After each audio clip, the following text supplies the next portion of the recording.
They had to start having people reserve a space for for their next session or class.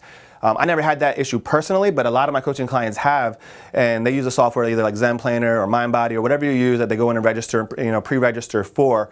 There's a couple of ways that that you can do it. The first thing that we would do, because we did have like an accountability program where people could say that what their schedule was, and we hold them accountable to actually showing up, is that if they reserve a space and they don't make it, and they don't come in, when I would do like a roll call before before you get started for that session, and be like, oh, Jane's not here today. She's supposed to be here. Has anybody seen Jane? I mean, I hope she's okay. I hope she's not sick. I bet she's not feeling well. We should do 25 get well burpees for her, and get your video out and video everybody in the warm up doing their 25 get well burpees for Jane.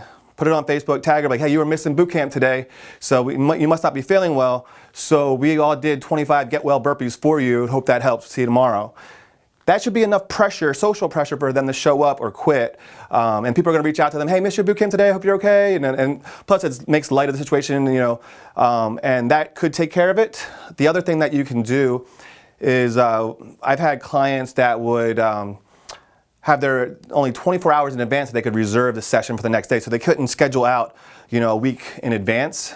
And the only time that becomes a problem is if people go to schedule a session and there's nothing available, and for like 4 or 5 days and they can't get in, then you do have a problem. But as long as they can reserve every day, 24 hours in advance, that helps, because then not as much things can come up within 24 hours.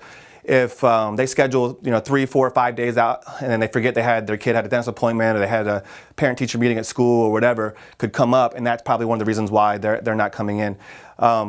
And then you can also have a platinum membership where they can pay more and get 48 hours, so they get a kind of a jump start on everybody else if they want like a higher level of service or something like that. You could do that as well.